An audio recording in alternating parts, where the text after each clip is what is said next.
Hi, my name is Eva Steiner, and this is my project Psychotherapists Around the Globe. I am interviewing the psychotherapists around the world and asking them the same 8 questions. I am wondering how mental health profession is in their country. Today we are going to So thank you, Gözde, for doing this interview with me. Before we start, can you introduce yourself? Can you tell me a little bit about yourself?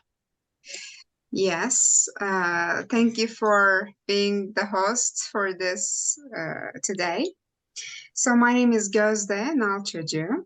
I'm a psychotherapist in Turkey, and I've been doing this for 2 years now. I'm a holistic therapist. I use different types of therapy that is adjusted to the client. So tell me a little bit about your culture. What is some holiday or tradition that your country celebrates? And if your culture would be an emotion, what emotion would it be? Well, my culture is a multicultural that I have to say.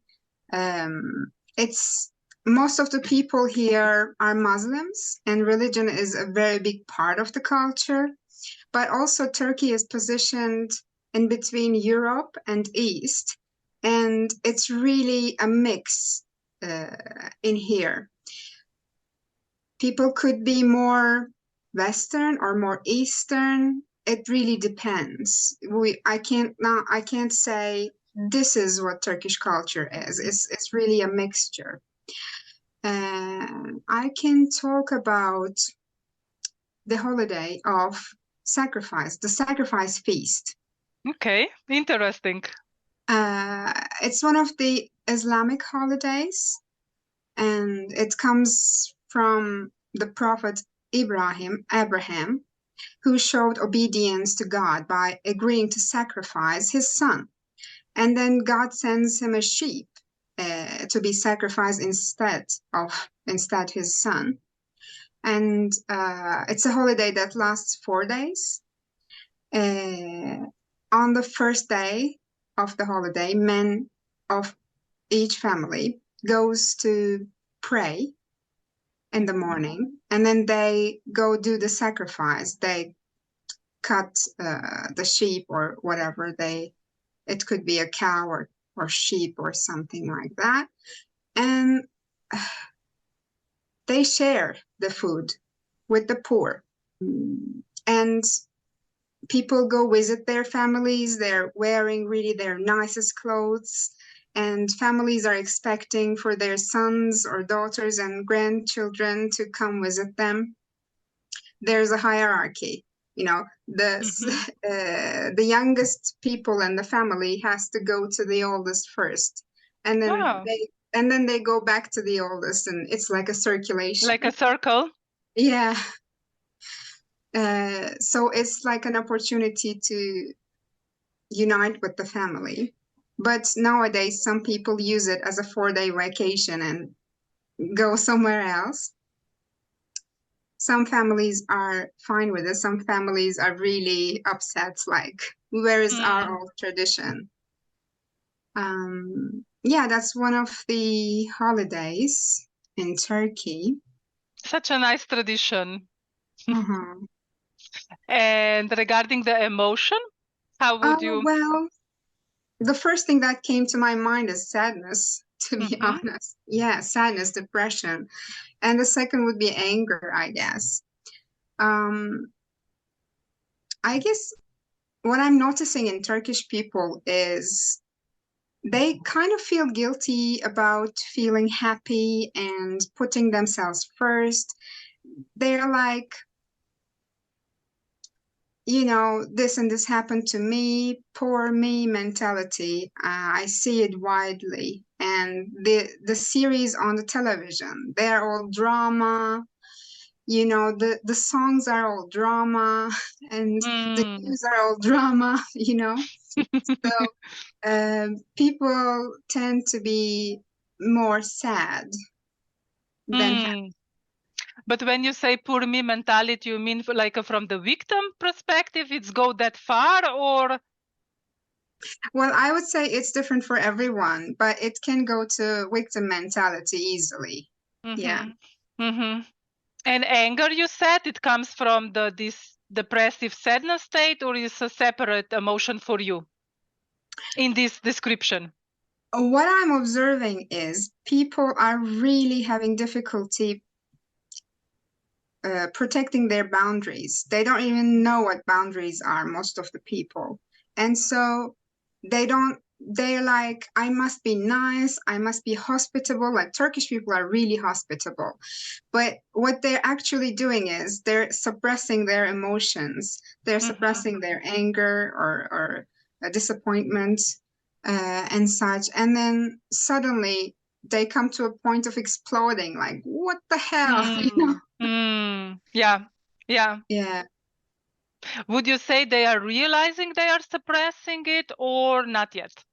No, I don't think so. I mean, there are some people who are pretty self-aware, and some people take me by surprise, like they're pretty self-aware. But I think most of the people are not aware what boundaries are or what their feelings are. People usually have difficulty expressing their emotions and realizing their emotions. It's like a cultural thing. It's like a normal thing to get angry and shout to someone. Also to someone you don't know on the street? You know, people are really angry while they're driving in Turkey. And they can really get in a verbal fight with each other. Yeah. Okay. So how did you become a psychotherapist in Turkey, and what is your therapeutic approach? Well, I studied psychology. I have a degree of Bachelor of Arts in Psychology. I have certificates on CBT, cognitive behavioral therapy, and family counseling. And then I got supervision. And I started my job as a psychotherapist. I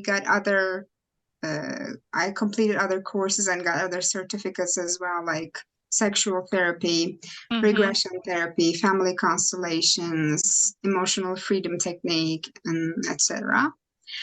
And my therapeutic approach is a holistic approach. So I use CBT sometimes, I use regression sometimes. You know, it all depends what the client is coming with to me. Yeah. They're all kinds of different people. And they're all different. They're coming with a different reason. Some people just want to be able to talk about their feelings and understand their feelings, and I'm helping them with that. Some people have trauma, and I'm using regression therapy to resolve those type of traumas. And some people really feel lost, and maybe they need only CBT or something like that. Yeah, so you really adjusted to the client's needs. Yeah, yes. And once you finish psychology in Turkey, can you become a psychotherapist, or do you need a specialization? Yeah, you need to have a specialization on psychotherapy, and then you need to have supervision.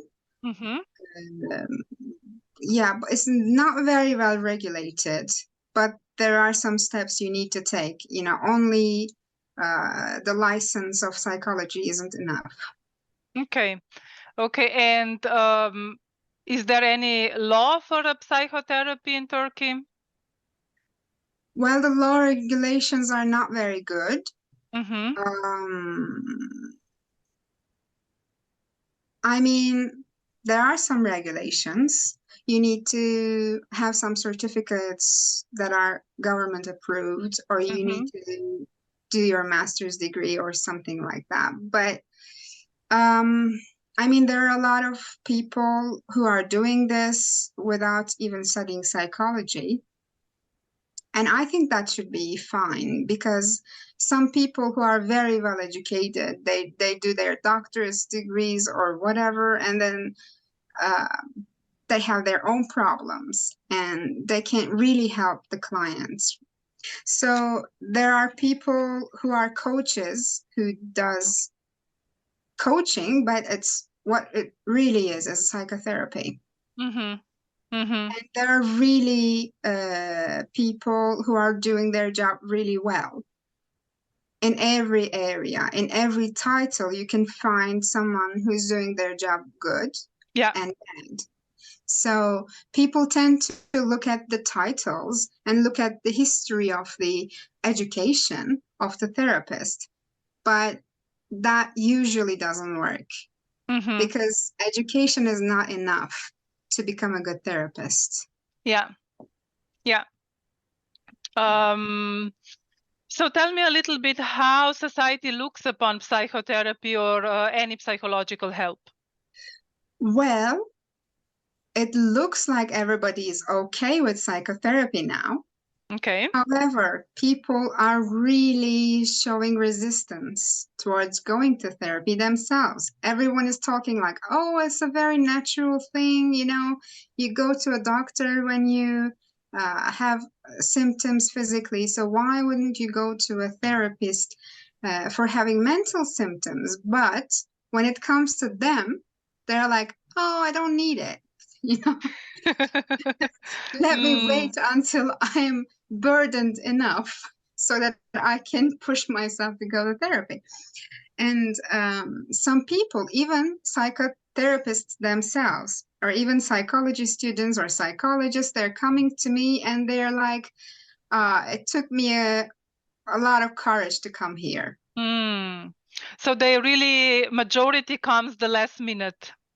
Yes. Majority comes the last minute.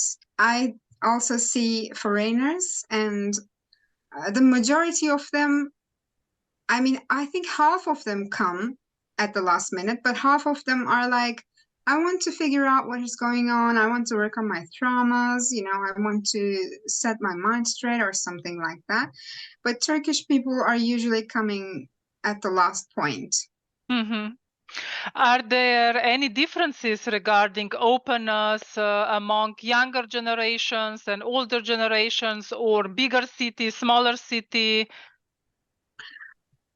Well, younger people, I think they tend to have really big problems to go to therapy too, because their parents are financing them, and it all depends on the parents actually. But usually, yeah, they come with really big problems themselves. But I think it doesn't really matter it doesn't matter if they're from a big country or a small country. I guess because they already live in the big country, because I'm living in the capital of Turkey. Yeah. And people that are coming to me, they're not coming from small cities. Even if they originate from small cities, they're adjusted to the city life. So. And in the pre-interview, you also mentioned the power of television and acceptance of psychological help. Can you just explain again what you said? Sure. Well, in Turkey, there's a very high rate of watching television. People watch hours of television every day. And I think it was last year, the series on psychotherapy started to bloom. Like there was one series that was really watched by a lot of people on psychotherapy. It was a psychotherapy room. There's a therapist there and patients are coming, and people really watched it a lot. People started to make similar shows, and now people are more acquainted with therapy, even though it's not a perfect representation of actual therapy room. Yeah. Like they're hugging the patient or crying with them. You know, it's more like shown like an emotional connection rather than an actual therapist-client relationship.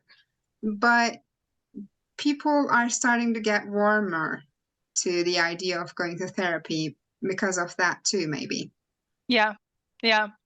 Okay, so what is your society teaching about the child-parent relationship, and whether these values of society also affect how the therapists design the interventions that concern this relationship?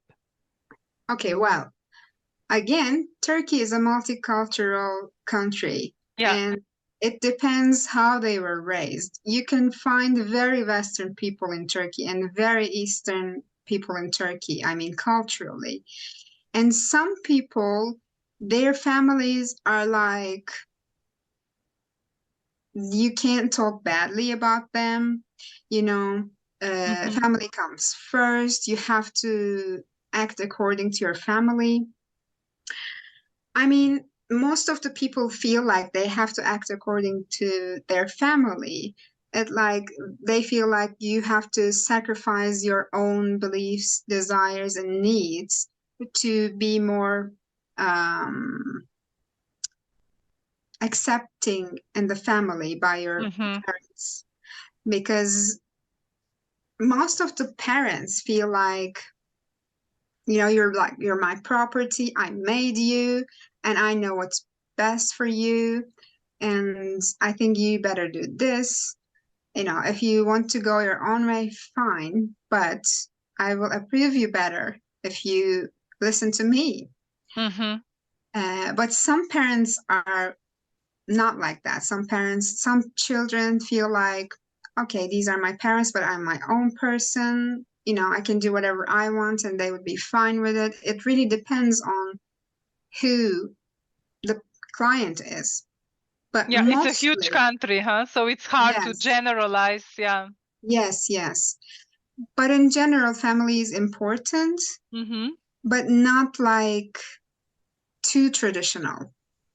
It's more like a grayer area, both from Western society and Eastern society. We are like a mixture, but we're more like in the gray zone. It's not a very strict thing. Maybe in the east of Turkey, it's really different. You know, people who live in Ankara or in Istanbul are really different than people who are living in the east. There are very traditional families still there. And it's another story. And to be honest, I don't even know what's going on there in the family system. Yeah. And have you had the opportunity to work with a client that values family? I think I would go with whatever the client is comfortable with. I wouldn't ever tell anyone, oh, your family is valuable, you should stay with your family, or you should listen to your family. I wouldn't even use the word should in therapy, but I wouldn't make them feel that way either. You know, sometimes clients come to me with a problem, and when I ask about their parents, they're like, oh, they're really good. They're really good parents. My mom is a really good mom. My father is a really good father. And I'm thinking, okay, then why do you have all of these problems about this issue? You know, they're very protective of their families. I wouldn't tell them to not care about their parents, but if someone comes to me saying, oh, my family, I don't feel safe with my family, they don't value my needs, or it just doesn't feel good to me to be around them, I would be okay for them if they want to get away from the family a little bit. You know, it doesn't have to be a decision that they make once, and it doesn't have to be a very strict decision like, okay, I'm not going to see my parents from now on. You know, if they don't feel like seeing them right now, they don't have to, and they can see in time how their feelings change. If they miss them and want to see them, they can go and see them. And if they feel like not seeing them for a couple of months or for a couple of years or whatever feels comfortable to them, you know, I would try to help them not feel guilty for caring about their needs first and for putting themselves first, because I think everybody should be doing this. Yeah. Which goes not against, but it's an opposite of what you described with the first question, you know, that people forget about their needs and put other first. And what you are doing is listening to yourself, verbalize your needs, sense your needs. It's okay to take care of yourself. Yes. Everybody's responsible of themselves first. And if they can meet their needs first, then they can have enough space for helping others or for tending for others. Yeah. Yeah. Okay. So the fifth question. What are the learned beliefs regarding client-therapist relationship, and can the relationship continue outside the therapy once the therapy process is over? Well, people generally see therapists as if they're something else, like they're not normal people who have their own mistakes or who have their own problems. People are really surprised to see when I tell them outside of therapy, when I tell them that I have such and such problems or stuff like that, they're like, but you're a psychotherapist. I mean, people see us more like perfect people or people who has to be perfect, but we're not. We're all human beings. And what was the last part of the question? Once the therapy process is over, would you continue the relationship, for example, in a form of friendship, because I know there are some directions of therapy that allowed that, but I want to understand how it is maybe with your direction or in your country. Okay, well, in Turkey, the ethical codes are followed after the American Psychological Association, so it's the exact same of APA's rules. However, I'm my own person and I have my own approaches, of course. I think it's ethical to, okay, let me put it this way. In therapy, I'm asking myself, does this help me or the client? If it helps the client, it's ethical to do. If it helps me, it's not ethical. And you could apply this to anything. Yeah, yeah. And so it applies to after therapy as well. Is it going to hurt them or hurt me? Or are any of us using the other in any way? If everyone has their consent and if it feels okay for both parties, I think, if they want to continue communication, they can. Because I'm a human being and they're a human being, it's just this role that we have in therapy. I'm the therapist. I am giving them a paid hour or so.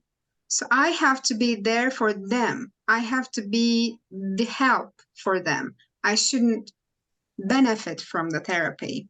But outside of therapy, it's a different kind of dynamic, and people can act according to what feels good for both of them.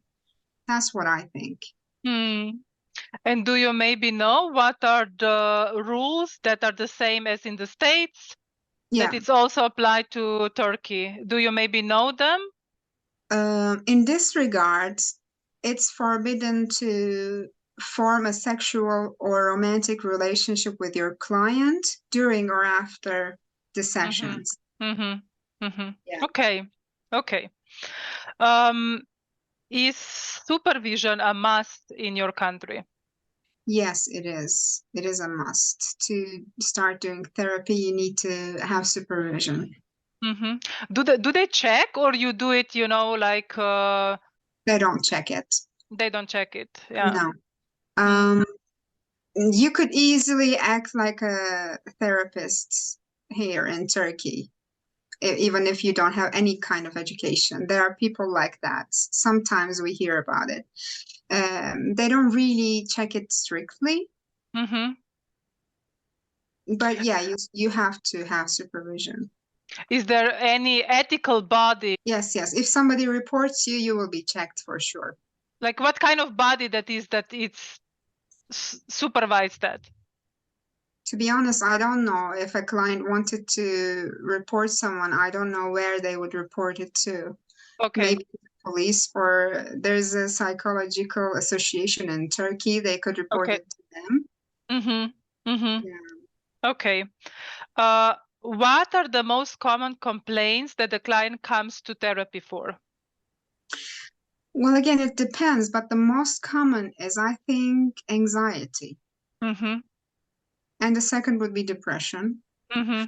But when people come to therapy, they don't come with one particular emotion. And if I had to generalize it, I would say fear in general, fear of something. They come with relationship problems, they come with trauma, but people come with all types of problems. They don't really know how to put it, you know. They don't really know what really causes their problem, what really lies behind them, but they usually come with anxiety or some type of relationship problems or problems in their life that prevents them from regulating a normal type of life. And additional question, did you maybe see a spike in people coming to therapy after the corona or now with the earthquake? I haven't noticed a difference, to be honest. People are usually more depressed and they feel more guilty, to be honest. I've noticed that after the earthquake, some people canceled their appointments feeling guilty for taking care of themselves, while people are suffering somewhere else and they feel guilty, they don't come to therapy. They started coming back nowadays. But yeah, there is a difference in the level of sadness and guilt after the earthquake. Okay, the last question. If you would share one tool, belief, or approach that is a must-have for you as a therapist, what would that be? If it was just one thing, it would be acceptance. Accept where you are right now, accept your feelings, accept how you're thinking, accept how you're behaving, accept what happened in the past and where you are now. Because when you accept it, it doesn't go out of hand and becomes something very problematic. You know, we are human beings. We can feel all kinds of things. We can think all kinds of things. But when we start to question ourselves and push something that is a part of us away, then that becomes a real problem. And when we reintegrate that part, oh, okay, this is a part of me too. Okay, I can feel hurt. Okay, I'm feeling hurt right now. Okay, I'm angry right now. You know, there's a lot of emotions that are being suppressed in society. And I think that makes us sick. So if you want to go from A to B, you have to accept first that you're at point A right now. So when you accept what is right now, then you kind of relax and you look at it from a more loving perspective rather than there's something about me that I want to change and I hate it. And then you're fighting with yourself. But if you just accept it, okay, it's okay. I'm a human being. I can feel whatever it is. And then you feel more comfortable in your skin. And then after a while, you feel comfortable moving forward. So I think what makes people sick is not what happens to them, but the thought of, I shouldn't have had this experience. Yeah. I shouldn't be having this experience. I shouldn't have felt like that. I shouldn't have thought like that. I shouldn't have acted like that. You know, that makes people mentally struggled. Yeah. Where would you say regarding the acceptance of emotions Turkey is? How do people accept their emotion? Where would you say? From 0 to 10, 100? let's say 10. Yeah, or 100. 100 is I accept it. Okay, from 0 to 10, I would say 2. Okay, so pretty low, huh? It's pretty low. Okay. Thank you really for doing this interview with me. I learned a lot. I cannot emphasize enough how interesting it is for me to hear about Turkey and mental health state in your country. Well, you're very welcome. It was a pleasure of mine to have this experience with you. And I'm looking forward to see your other Yes. experiences. I'm curious about it too. Are you a psychotherapist and want to be a part of my project?